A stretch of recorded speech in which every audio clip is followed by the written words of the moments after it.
আসসালামু আলাইকুম। একটা নষ্ট ক্লাসকে কিভাবে এত সুন্দর মেমোরেবল এবং স্পেশাল নেম এবং ডেট সহ ক্লাসে ক্রিয়েট করলাম সেটা দেখতে হলে আমার সাথে সম্পূর্ণ ভিডিওটাই থাকতে হবে।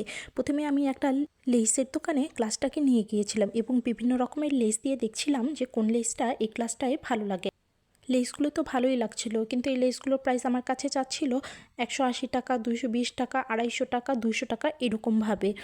তো আমি আরও বিভিন্ন দোকান দেখছিলাম মার্কেটের মধ্যে এবং বিভিন্ন রকমের লেসও দেখছিলাম, কিন্তু আমার ব্যাগের সাথে যেগুলো যাচ্ছিল সেগুলো প্রাইস অলমোস্ট আমার কমপ্লিট করতে গেলে 850, 800 বা 900 এরকম পড়ে যাচ্ছিল। আর এই লিস্টটা দেখুন, এই লিস্টটা আমার কাছে চেয়েছে 80 টাকা গজ, কিন্তু এই লিস্টটা আমার কাছে একদমই ভালো লাগেনি। তো সেক্ষেত্রে আমি বিকল্প একটা পদ্ধতি অবলম্বন করব। সেক্ষেত্রে আমি লেসটা পুরোপুরি বাদ দিয়ে অন্য কোনো একটা উপায় যাব। তো এই যে দেখুন, এই ক্লাসটা 7 থেকে 8 বছর আগের একটা ক্লাস ছিল। ক্লাসটার ভিতরটা কিন্তু একদমই ভালো, কিন্তু বাহিরের লেদার হওয়ার কারণে লেদারগুলো ফেটে গিয়েছিল এবং আর্টিফিশিয়াল ফ্লাওয়ারগুলো পড়ে যেয়ে আরও করুণ দশা হয়ে গিয়েছিল। তো এটার জন্য আমি এখন ব্যবহার করব একটা B6000 গ্লু গোল্ডেন বিটস এবং হোয়াইট বিটস। আমি একটা স্পেস এখানে নিয়ে নিয়েছি মার্জিন করে, আর এই স্পেসের মধ্যে আমি আমার সবথেকে স্পেশাল একটা মানুষের নাম লিখব এক পাশে, এবং উল্টো পাশে তার জন্মদিনটা লিখে নিব। আর আপনারা কি জানতে চান যে এই স্পেশাল মানুষটাকে? তাহলে কিন্তু ভিডিওর শেষ পর্যন্ত আমার সাথে থাকতে হবে। এই যে দেখুন, আমি কিন্তু এই লেখাটা কমপ্লিট করে ফেলেছি এবং আপনাকে এমনভাবে গ্লু অ্যাপ্লাই করতে হবে যেন লেখাটার একদম আউটলাইন থেকে বের না হয়ে যায়।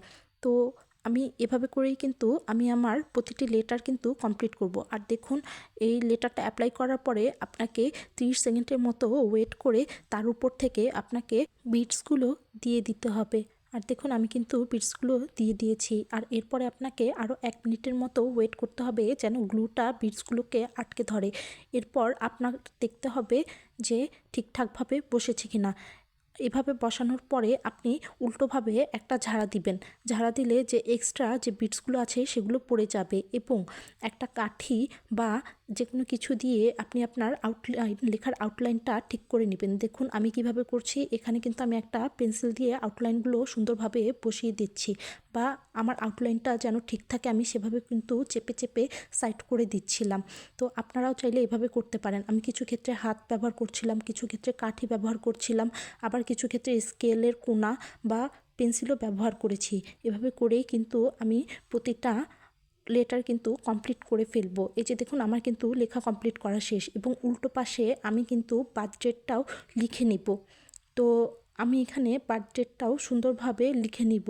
আসলে আমার লেখা এতটাও সুন্দর না যতটা আমি বলছি, কিন্তু আপনারা যখন সুন্দরভাবে এই নেম এবং ডেটটা লিখবেন, ডিজাইনটা কিন্তু তত সুন্দরভাবেই ক্রিয়েট হবে। তো সেমভাবে আমি এটা আর দেখাচ্ছি না, আমি আগের যেভাবে করেছি সেভাবে করেই কিন্তু আমি ডেটের উপরেও সেমভাবেই অ্যাপ্লাই করে নিচ্ছি।